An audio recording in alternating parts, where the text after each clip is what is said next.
MorningLine. Joining us on this Wednesday with us, Davidson County Sheriff Daron Hall, talking to him at the top of the show anyway about how his staff is going to be handling the inmate in the church shooting in Antioch from this weekend. He has a court hearing this morning, and it's personal for you. You're professional always in your dealings with these folks, but you knew several of these individuals that were shot by this guy.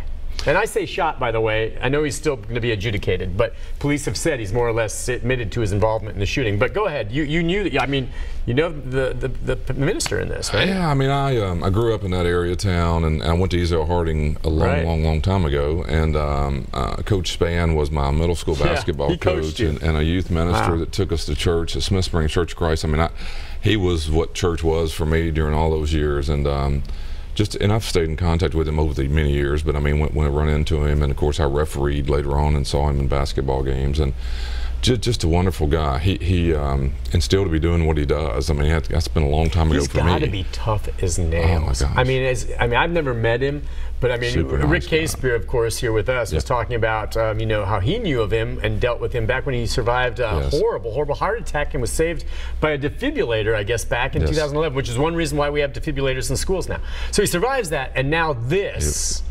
And we saw him in an interview yesterday, and thank goodness his wife is okay. She was shot too.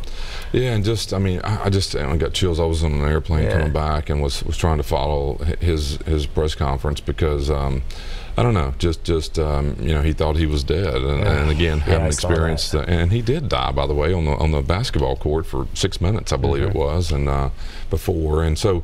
Just a wonderful human, though, and that's sad, and his wife, but maybe a couple stories that aren't out. There's another man and woman. I think he's 83, 84 years old. He's a good friend of my dad's, and his son was a friend of mine growing up. Don Jenkins. He was the owner of Athens Paper Company at the time. He was on the board at Ezel Harding. His son was Tad. Grew up on all of our teams that we all played together, and just a wonderful man. And you know, I just think about an 83-year-old man and his wife, Miss Jenkins, were there. They were shot as well, and just to live, you know, to live your life and get to this point in life, going to church and to have it, and then the victim that passed away, the Crow family. Her uncle was a court officer in the courthouse until just a month ago. Right? Had been here for many years. Oh boy. Her cousins worked for us in the sheriff's office. I've grown up with her dad, and just you know, the whole very close group of people in a small church doing what you're supposed to do on a Sunday morning if you believe the way I believe. And I just I don't know, and I thought, and I heard Coach Spann yesterday and some of his words, and that every time he closes his eyes he goes back to the vestibule, and that's where all this is going on. And I just thought, you know, that'll never change. I mean, just the rest of their life, what you know, what post-traumatic stress, what all that's going to feel and do, and then the loss of life, and in a sense, it's just a senseless, tragic event, and again, I know it's a little more personal, but I just hate it. I hate it for everybody involved, and there's just no end to, you know, I don't know. I just don't see it as any good coming out of it, but maybe there is. No, I mean, and the sad fact is this can happen anywhere, right. And now it's happened in our backyard, but we've seen it happen elsewhere.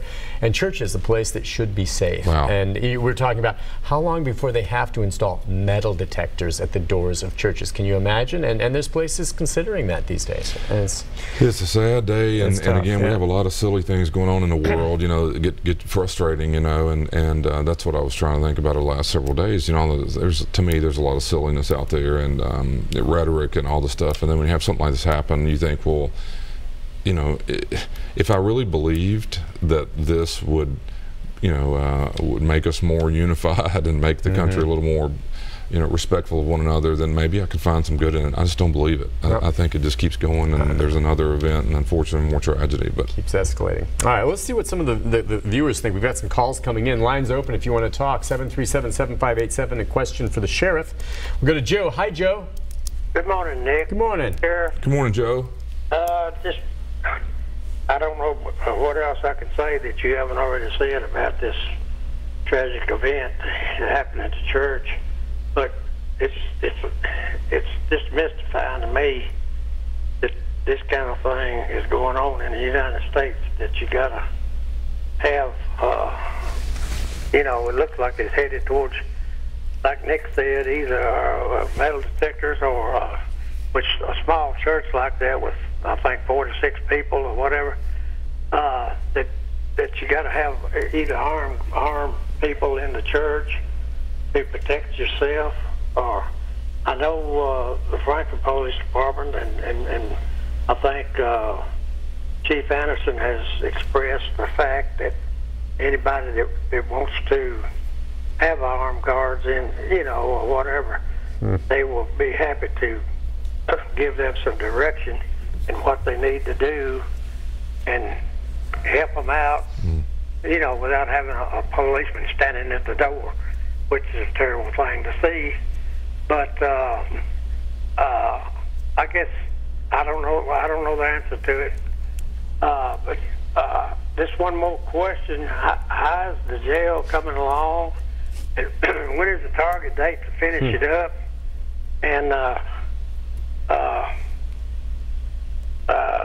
you know, one other question: I don't know what kind of at Vanderbilt, what kind of a situation they have when they have a you know, a suspect like that brought in.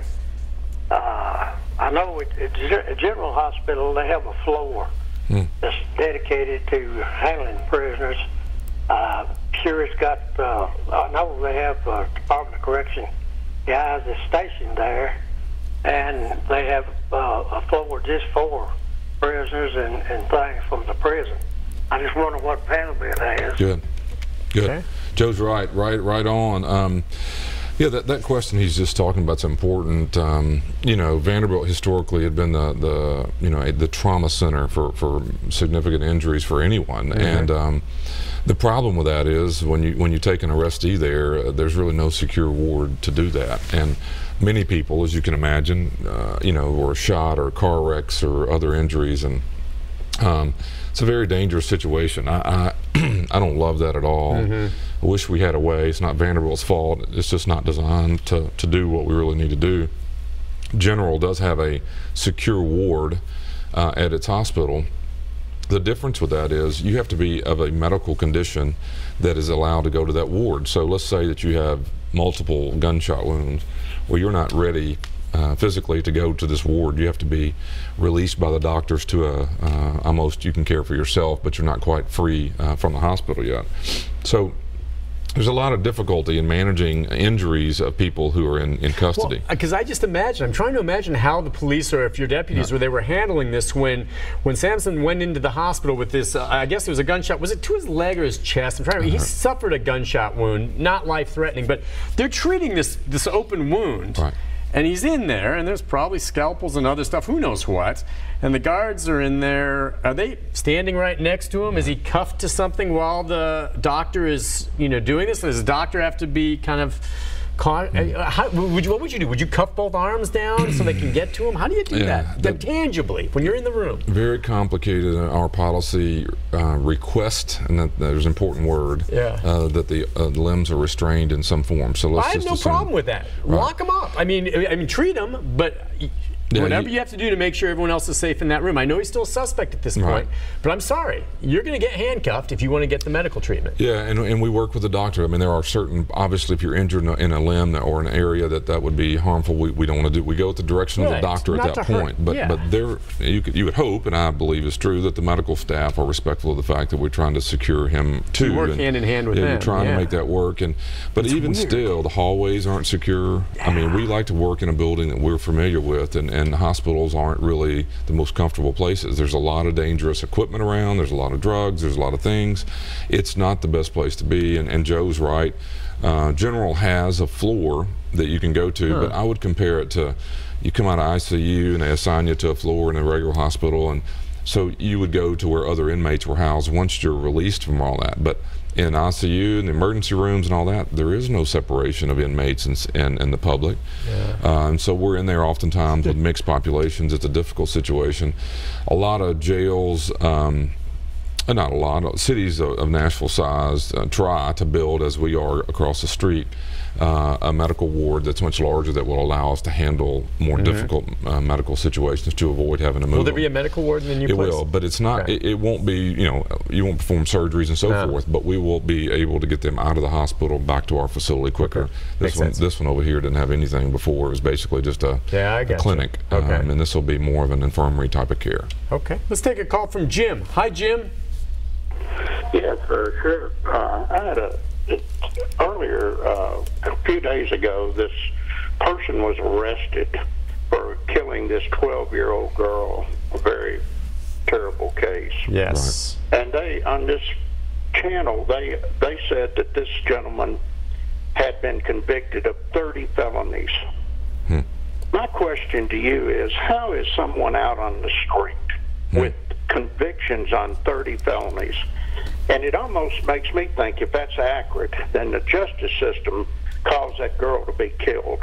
He should have, if that's true, he should never have been out in the public. What is your opinion on that? Wow, great. Yeah. And you know what? Jim's right. I don't know about the exact number, but I know this Coons fella, and he's no gentleman. All right, this Coons fella has a long list. I don't know. Was he on your radar prior to this? You wouldn't, maybe off the top of your head. I'm guessing he was through there, and I'm telling you right now, based on his background, he was suspect number one from the day she disappeared. Just 2 doors over, they thought.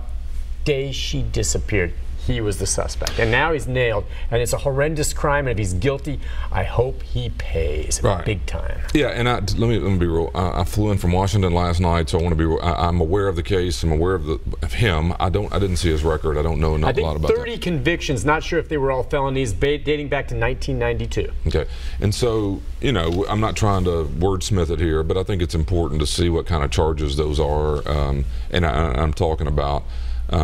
Any indication, let me make it up. I remember one time I saw a case where someone had 25 felonies, and when you looked at it, it was bad checks. They had written checks over $500 more than 25 times. I wouldn't trust him with my checkbook. I wouldn't trust him with money. But you don't worry he's going to go next door and kill someone. Right. And I'm surely not saying this guy is that. I'm just saying I think we ought to. I think Jim's right. I mean, the system, society has to say, aren't we responsible for it if we as a system did not, deal with him in the way that needs to be dealt with. And I'm talking about the court system. I'm talking about correction system, everybody. Where did it go wrong? No 12-year-old person should ever have to go through what happened in that case, and one of the worst. I mean, there's a lot of information about that. I'd love to look into it. I mean, as it relates to him and why, I do think there's a very fair question about, what is it you want to do? I've always felt there are people who are in the criminal justice system that are, that I think rehabilitation is our job. We should try to find a way to, quote, rehabilitate people. Certain things that are important to me, the addictions and the mental health part of that. If you can get a person who is robbing and stealing because they're on drugs, treated for that, and if you want to say clear and clean of their addiction, I think you're going to reduce the likelihood they ever break in houses. I've never found or heard of anything on sex offenses where it's been treated and resolved. There are doctors who are going to claim things. I've never seen it, never heard of it. Once a sex offender, always a potential sex offender. If you're a predator, then I don't see what we have to fix that. I've never heard of it. We're going to go to the break, but is Coons in a cell in the same area like where Samsung is? Yeah, right. Okay, so he's isolated right now, and by the way, you have 2 suspects in absolutely horrendous crimes in your jail right now. Right. And I know you have others in there, but a lot of them are druggies and 11, 29. Right. You've got 2 suspects in about as bad a crime as you can to me, they're the apex crimes. Attacking a church with a mass shooting and killing a child. Right. Are the worst of the worst. And I think both could be facing the death penalty, by the way, which I'd have no problem And with. let's say this, that in the Coons case, there is still an unwritten code. It doesn't happen every day, but unwritten code out there that other inmates don't like that either. Right, I was going to say. And so you're protecting all these things that you don't really even know. And so you have to protect him from the other inmates here. Yeah, it's a bizarre world that you're. Oh yeah, there's these inmates in there, but they have a code of conduct. All right, listen, we got to take a break on that note. But Jim, thank you for your call on that. That's interesting. I agree. We'll take a break. Be back with more right after this.